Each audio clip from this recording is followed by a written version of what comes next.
আপনার পুত্র সাধারণ কোনো বালক নয়, আপনার পুত্র এই কৃষ্ণ সাক্ষাৎ ভগবান। নন্দ মহারাজ বলেন, উদ্ধব, এতদিন জানতাম যে আমরা পুত্রকে হারিয়েছি, তোমার কাছে জানলাম আমরা শুধু পুত্রকে হারাইনি, ভগবানকেও হারিয়েছি। তাই বলো উদ্ধব, আমাদের মতো দুর্ভাগা হতভাগা আর কি আছে? উদ্ধব গেলেন রাধারানীকে সান্ত্বনা দিতে। রাধারানীর কাছে গিয়ে দেখেন রাধারানী দশম দশায় অবস্থান করছেন, একদম শেষ অবস্থা, কখনো নিঃশ্বাস বয় কখনো বয় না। রাধারানী সখীদের বলছেন, সখী আমি আর প্রাণে বাঁচব না, সখী আমি মারা যাব, তাই তোরা না পড়াবি রাধা সখী না ভাসাবি জলে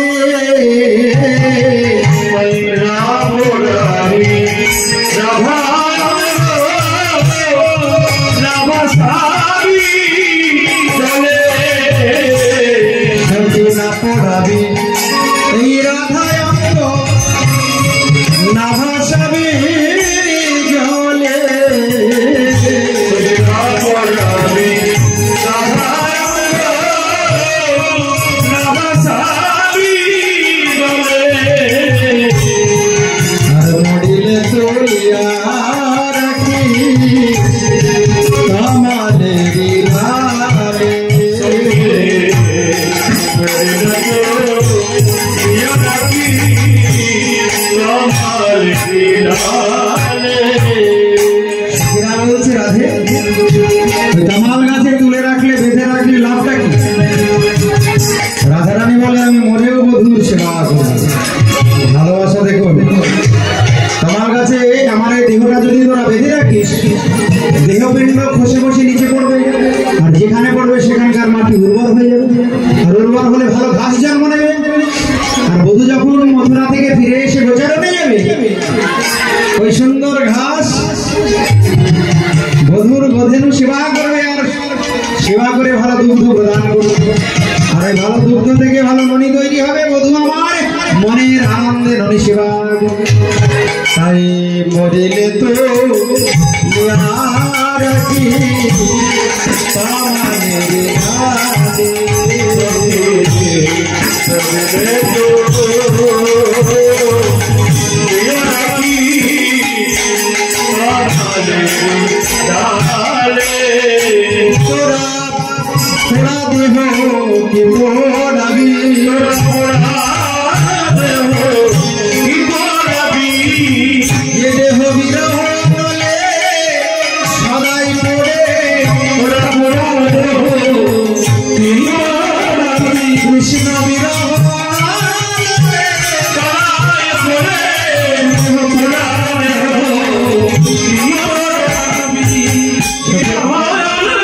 সখীরা বলছে, ভাসিয়ে দেবো, ঘোড়ায় ভাসিয়ে দেবো, তোরা ভাষা দেহ কি ভাষা সবাই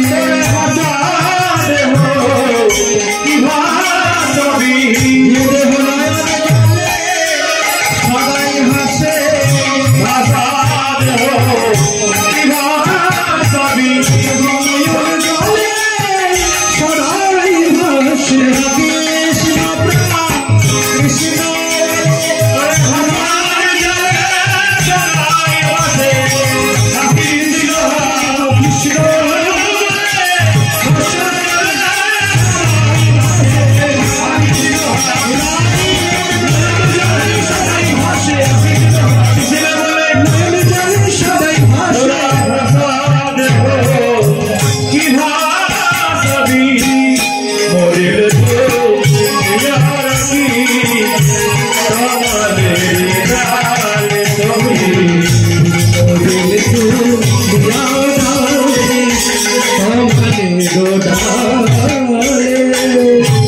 হঠাৎ রাধারানী দেখে মথুরা থেকে একটা ভ্রমর এসেছে।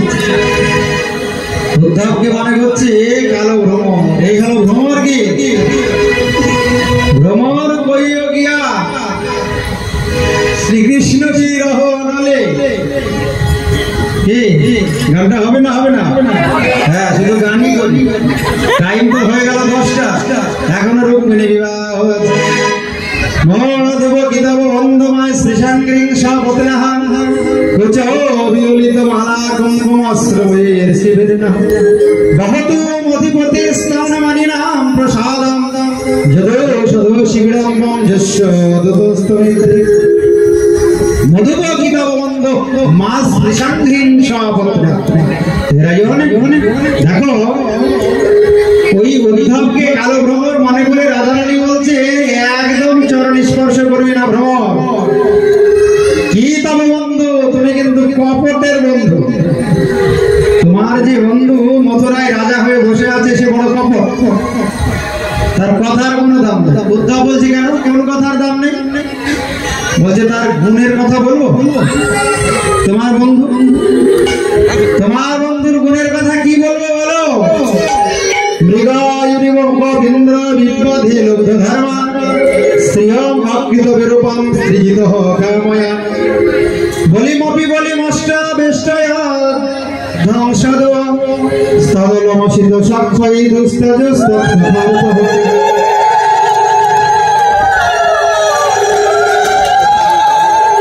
রাধারানী বলছেন ভ্রমর তোর বন্ধুর গুণের কথা শোন। তোমার বসে চুপ করে একটু কথা শোন। মৃগয়ের কবীন্দ্র বিপদে লব্ধ ধর্মা। এই ভ্রমর, ওই যে মথুরায় যে মথুরাধীশ কৃষ্ণ তোর এই বন্ধু কত ভালো দেয়। আচ্ছা বলতো বালি কি অন্যায় করেছিল? তাকে আড়াল থেকে রাম অবতারে হত্যা করলো, বাণী বিদ্ধ করলো রাম অবতারে। কি অন্যায় ছিল? বালির সাথে পরম ভক্ত। আবার এই সূর্পনখার কি দোষ ছিল? কেউ কি কাউকে ভালোবাসতে পারে না? ভালোবাসাটা কি অন্যায়? দেখ ভ্রমর, তোর বন্ধু কত কপট। আরে প্রতিরূপে লাভ করতে যাই ভগবান তো জগৎপতি, তাকে ভালোবাসলে বলে নাকটা কেটে দিতে হবে। বলিমপি বলিমষ্ট বিষ্টয় ধ্বংস। আচ্ছা বলির কি দোষ ছিল? সরল ভাবে বললে ত্রিপাদ ভূমি নিয়ে নাও, আর ত্রিপাদ ভূমি নিতে গিয়ে সব অধিকার করে নিল। এটা কিন্তু একদম উচিত হয়। কেউ যদি বলে ওইখানে টাকা আছে নিয়ে নাও, তোমার যতটুকু লাগবে তুমি সব নিয়ে নেবে, এটা কি কখনো ভালো লক্ষণ? তোমার বন্ধু কিন্তু ভালো নাই। আর বলবো গুণের কথা, কি করেছে আমাদেরকে? ঘরে আগুন লাগিয়ে শিকল তুলে মথুরায় গিয়েছে। এ আবার কি কথা? কার ঘরে আগুন লাগালো? আমার বন্ধু বলছে আগুন লাগাই আমাদের দেহ ঘরে আগুন লাগিয়েছে, যে শিকল তুলে মথুরায় গিয়েছে। শিকলটা কি? ওই যে আমি আবার আসবো, এইটুকু বলার কি দরকার ছিল? আর এটা না বললেই তো আমরা প্রাণে মারা যেতাম, আমাদের কোনো দুঃখ থাকতো না। ওই যে আসবো বলছে। উদ্ধবের জ্ঞান শেষ, বলছে বাবা ভালোবাসা আবার এরকম হয়? হ্যাঁ, একটা কাক উড়ে যাচ্ছে মথুরার দিকে, রাধারানী কাককে বলছে বয়স গিয়ে বলিস এরকম ভাবে কাউকে দুঃখ দিয়ে রাজা হয়ে কোনো লাভ নেই। হঠাৎ একটা যমুনায় রাজ হাঁস যাচ্ছে মথুরার দিকে, হাঁসটাকে ডেকে রাধারানী বলছে এই রাজহংস গিয়ে বলবি তো আমাদের কথা একটু মনে পড়ে কি? এই বলেই রাধারানী জিজ্ঞাসা করবি মনে পড়ে? সে যেদিন বৃন্দাবন থেকে গেল তারপর থেকে আর বৃন্দাবনে ময়ূর নাচে না, ধেনু ঘাস খাই না। ওই বৃন্দাবনে মৃদু মন্দ পবন বই না, যমুনা কুলকুল নিনাদে প্রবাহিত হয় না। বৃন্দাবনের ব্রজ গোপীগণ রন্ধন করে না, আহার করে না, তাদের শরীর জীর্ণ শীর্ণ হয়েছে। বৃন্দাবনে বংশী বাজে না, ময়ূর নাচে না, কে আর বাজাবে বসি? শ্যাম ব্রজে নাই গো শ্যাম ব্রজে নাই। বৃন্দাবনের প্রাণ যদি বৃন্দাবনে না থাকে প্রাণহীন হয়েছে বৃন্দাবন। উদ্ধব 10 মাস থাকলেন বৃন্দাবনে, ব্রজগোপীদেরকে সান্ত্বনা দিতে পারে। এত বিরহ শ্রীমতী রাধারানী। যাবার বেলায় চিন্তা করছেন একটু প্রণাম করবো, যে প্রণাম করতে যাচ্ছে ভয় লাগছে। এইরকম যে ভগবানের ভক্ত তার চরণ চেয়ে প্রণাম করা হবে। উদ্ধব অত বড় জ্ঞানী বৃহস্পতির শিষ্য যাওয়ার সময় চরণ ধুলির বন্দনা করছেন। বন্দে নন্দ ব্রজ স্ত্রীণা প্রাদরেণ অভিষ্ণাসঃ যাসাম হরি কথোদ্গীতম পুনাতি ভুবনত্রয়ম। বন্দে নন্দ ব্রজ স্ত্রীণা প্রাদরেণ অভিষ্ণাসঃ যাসাম হরি কথোদ্গীতম পুনাতি ভুবনত্রয়ম। বন্দে নন্দ ব্রজ স্ত্রীণা প্রাদরেণ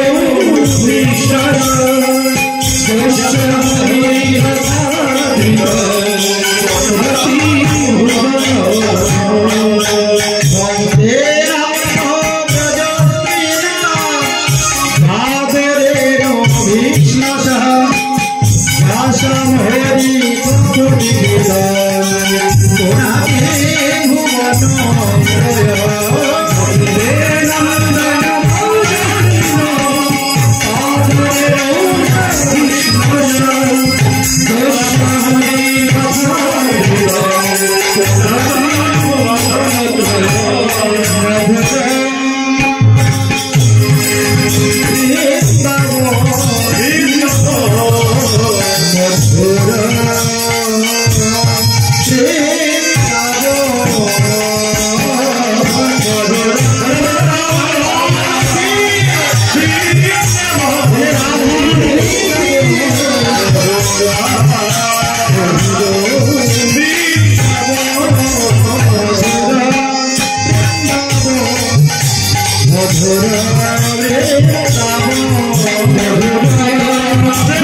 সামনে বলছেন, কৃষ্ণ আমি জগতে অনেক নিষ্ঠুর দেখেছি, তোমার মতো নিষ্ঠুর আমি দেখিনি। কেউ যে জগতে নিষ্ঠুর হতে পারে, এত নিষ্ঠুর, এ আমি প্রথম দেখলাম। ভগবান শ্রীকৃষ্ণ মনে মনে হাসছেন, উদ্ধব হয়েছে তো, জ্ঞানের অভিমান অহংকার চূর্ণ হয়েছে। দেখো প্রেমের কাছে, ভালোবাসার কাছে কোনো জ্ঞান স্থান পায় না, ভক্তির কাছে জ্ঞানের কোনো স্থান নেই। বলছে কি হয়েছে উদ্ধব, তুমি এমন ভাবে বলছো কেন, কোনদিন তেমন কথা বলো না। বলছে কি বলবো, কেউ এত নিষ্ঠুর হয়? বলে কেন, কি হয়েছে বলো।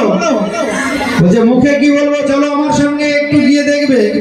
একবার ব্রজে চলো, ব্রজেশ্বর দিনে দুয়ের মতো, চলো ব্রজেশ্বর দিনে দুয়ের মতো। তোমার মান না মানে ফিরে এসো, ফিরে এসো দ্রুত। তোমার মান না মানে ফিরে এসো, ফিরে এসো দ্রুত। একবার বুঝে চলো, ব্রজেশ্বর দিনে দুয়ের মতো। একবার বুঝে চলো, ব্রজেশ্বর দিনে দুয়ের মতো। যদি বলো চলতে চরণ ধুলাই ধূসর হবে, যদি বলো চলো চলতে পথে ধুলাই ধূসর হবে। ওই ব্রজ গোপী নয়ন জলে চরণে খালি রে, ওই ব্রজ গোপী নয়ন জলে চরণ খালি রে। তারা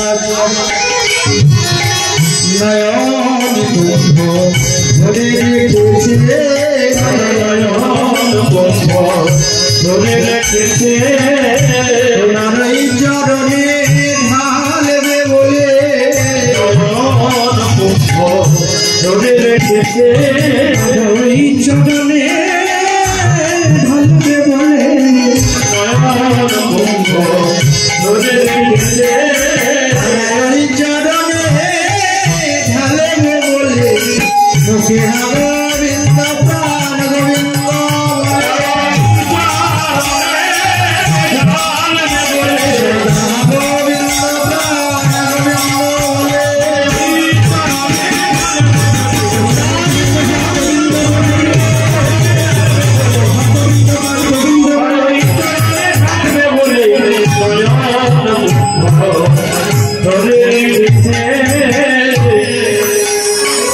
উদ্ধবকে বললেন, উদ্ধব আমি সব জানি, ব্রজগোপীরা আমায় কত ভালোবাসে, বৃন্দাবনের কি মলিন দশা আমি সব জানি, কিন্তু আমি যে জগতে এসেছি পরিত্রাণায় সাধনাম বিনাশায় চ দুষ্কৃতাম ধর্ম সংস্থাপনার্থায় সম্ভবামি যুগে।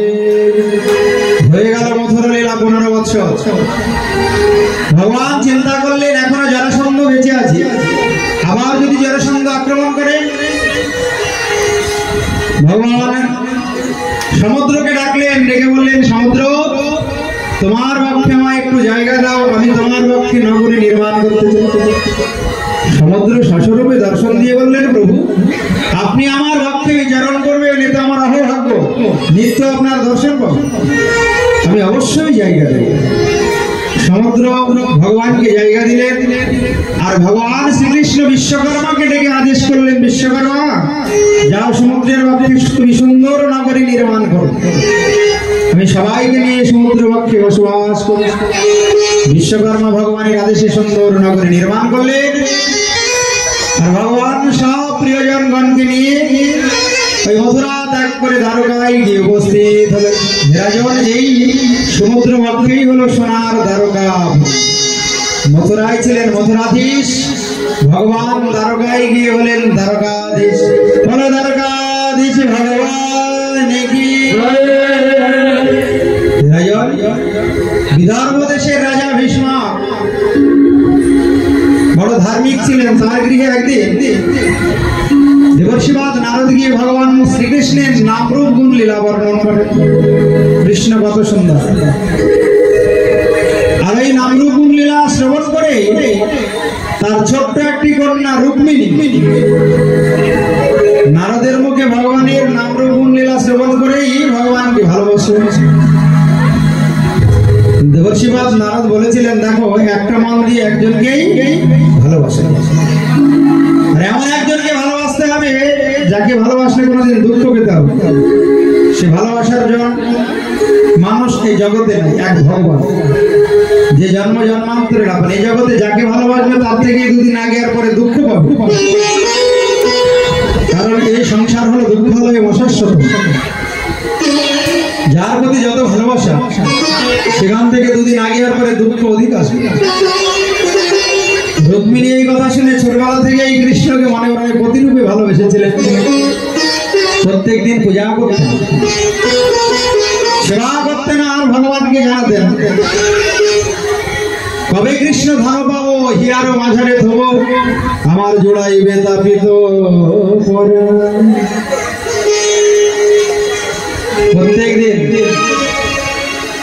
প্রত্যেক দিন ভগবানকে এই কথা বলতেন, কবে কৃষ্ণ ধন পাবো, হিয়ার মাঝারে থব আমার জোড়াইবে তাপিত।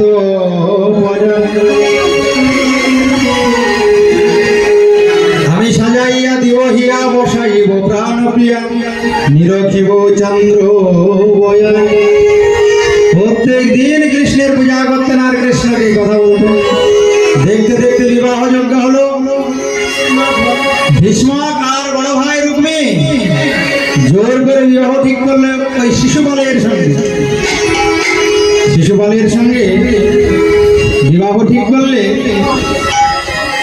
রুক্মী বড় ভাই শিশুপালকে বলেছিল, দেখো এই কৃষ্ণকে কিন্তু ভালোবাসি, এটা আমি জানি, আর কৃষ্ণকে করে বিশ্বাস নেই, কখন কি দুর্ঘটনা ঘটাবে। তা বিবাহ করতে গেলে একটু সৈন্য সম্বন্ধ নিয়ে যাবে, কিছু সৈন্য নিয়ে যাবে যেন বিবাহটা নির্বিঘ্নে সম্পন্ন হয়।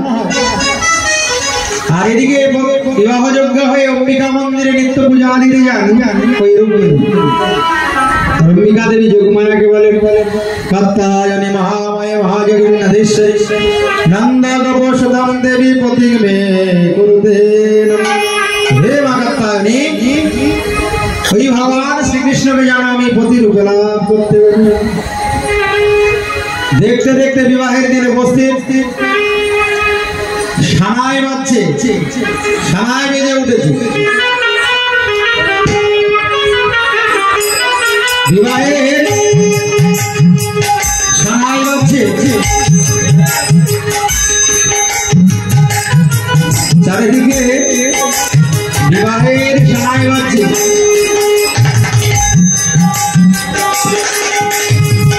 আর ওদিকে অম্বিকা মন্দিরে রুক্মিণী গিয়ে একটি পত্র লিখে ব্রাহ্মণকে দিলেন, পূজারী দিয়ে বললেন যাও, মনের কথা এখানে লেখা আছে, দ্বারকায় গিয়ে এই পত্রটি দিয়ে সহৃদয় ব্রাহ্মণ ওই পত্র নিয়ে চললেন দ্বারকায়।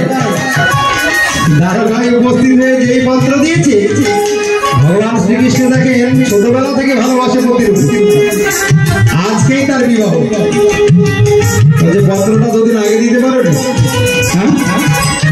বিবাহের ডেট দিন ক্ষণ সব লেখা আছে। ভগবান চিন্তা করলেন ছোটবেলা থেকে ভালোবাসা আমাকে তো উদ্ধার করতে হবে, ভালোবাসার মর্যাদা রক্ষা করতে হবে। তাড়াতাড়ি রথ সাজিয়ে নিয়ে সুজা চললেন ওই বিদর্ভ দেশে। গিয়ে দেখেন বিবাহ প্রায় অর্ধেক হয়ে গেছে। শেষ প্রণাম করতে গিয়েছে অম্বিকা মন্দিরে ওই রুক্মিণী, সোজা গিয়ে রুক্মিণীর হাত ধরলেন। রুক্মিণী চিন্তা করছে কে আবার আমার হাত ধরলো, তুমি কে গো? বলে আমি সেই যাকে তুমি ছোটবেলা থেকে ভালোবাসো, কোনোদিন চোখে দেখেনি তো, ছোটবেলা থেকে শুধু ভালোবেসেছে, কোনোদিন দুটি নয়নে দর্শন করে।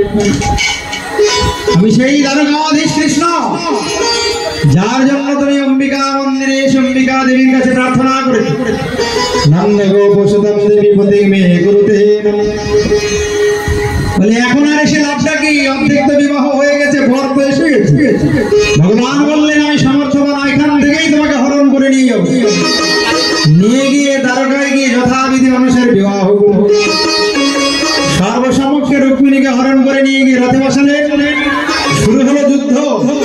আর ওদিকে বলরাম রথ নিয়ে এসে উপস্থিত হয়েছে। দুই ভাইয়ের সঙ্গে যুদ্ধ শুরু হলো। যুদ্ধে সমস্ত সৈন্যগণকে পরাজিত করে ভগবান দ্বারকাধীশ হরণ করে নিয়ে চলে গেলেন রুক্মিণীকে দ্বারকায়। নিয়ে গিয়ে যথাবিধি অনুসারে বিবাহের আয়োজন করেছে। বৃন্দাবনে ছিলেন রাধারমণ, বৃন্দাবন থেকে দ্বারকায় গিয়ে ভগবান হলেন রুক্মিণীর। রুক্মিণীর মানে কত আনন্দ, ছোটবেলা থেকে ভালোবেসে যদি কেউ কাউকে পায়, আবার সে যেমন তেমন নয়, জগদীশ্বর কৃষ্ণ, আনন্দ হবে না? যাকে ভালোবাসলে কোনোদিন দুঃখ পেতে হবে না, যে কোনোদিন ছেড়ে যাবে না, তাকে পতি রূপে লাভ করেছে রুক্মিণী। তাই রুক্মিণীর মানে আনন্দের শেষ নাই। বিবাহ হবে, রুক্মিণী সব সখীদের ডেকে বলছে, সখী তোরা আমাকে ভালো করে সাজিয়ে দে। যাত্রার সঙ্গে তো বিবাহ নয়, সাক্ষাৎ ভগবানের সঙ্গে বিবাহ। आओ मेरे सखिया मुझे मेहंदी लगा